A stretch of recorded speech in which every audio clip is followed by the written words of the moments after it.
kunani kuviondoa.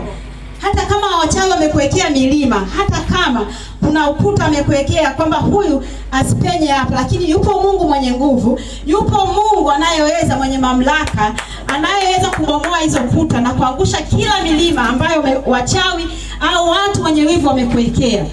Haleluya. Asubuhi ya leo ninakutia moyo kwamba usiogope.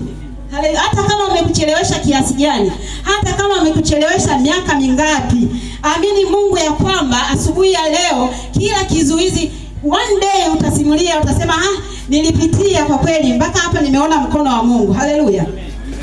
Utasimulia, huu nao ni ushuhuda. Saa zingine tunachelewesha, inakuwa ni ushuhuda. Haleluya. Watakuchelewesha lakini hawawezi kuzuia kusudi la Bwana. Haleluya. Kama kuwa mfanyabiashara mkubwa, utakuwa mfanyabiashara mkubwa. Kama kuwa mwimbaji mkubwa, utakuwa mwimbaji mkubwa. Kama kuwa mhubiri mkubwa, utakuwa tu. Haleluya. Wazuie wasizuie, Mungu hawezi kushindwa. Haleluya. Mungu wetu ana nguvu. Tutembee kwa ujasiri, tuache kuogopa. Haleluya.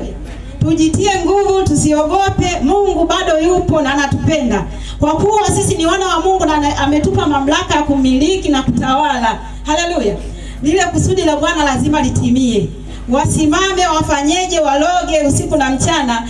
Tembea kijasiri, waambie mimi hakika nitafika kwenye hatima yangu. Hakuna kizuizi ambacho Mungu atakishindwa kukiondoa. Kama ukuta wa Yeriko aliubomoa, hata kuta ambazo zile ya wachawi na waganga na madhabahu za ukoo zipo huko, Mungu anaweza kaziangusha. Haleluya.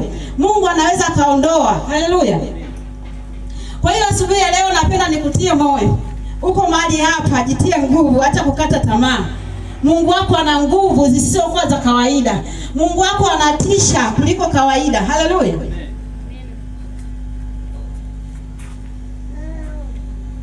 Twende tukasome Yoshua. Kitabu cha Yoshua 6:1 hadi 5.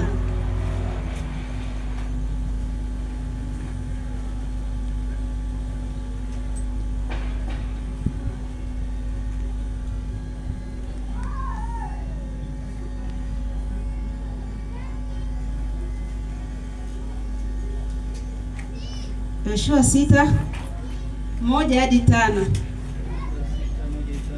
Basi Yeriko ilikuwa imefungwa kabisa kwa sababu ya wana wa Israeli.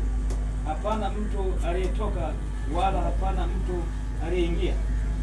Sasa watu wanasema, Bwana akamwambia Yoshua, tazama nimeutia Yeriko katika mkono wako na mfalme wake na mashujaa wake.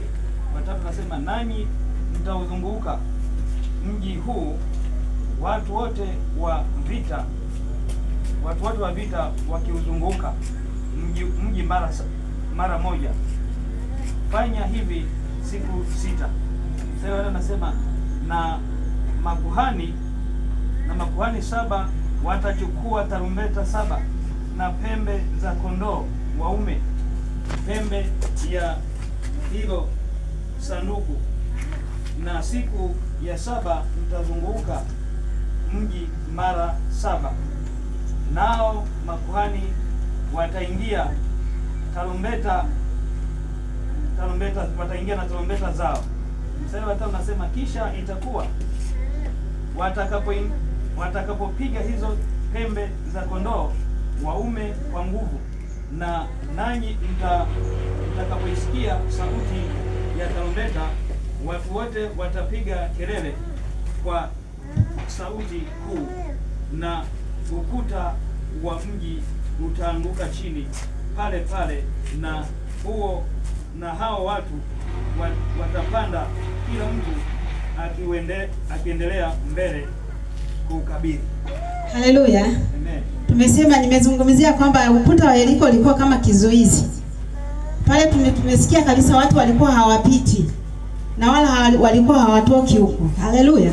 Ulikuwa kama kizuizi cha kuwazuilia wana wa Israeli kuendelea na safari yao. Haleluya. Lakini nimesema ya kwamba hakuna kizuizi ambacho Mungu atashindwa kukiondoa. Kama aliudondosha ukuta wa Yeriko, hata kuta ambazo wachawi na waganga wametuwekea, tuamini Mungu kuwa anaweza kuzidondosha. Haleluya. Twende tukasome mstari wa 20. Hiyo Waamuzi mstari wa 20.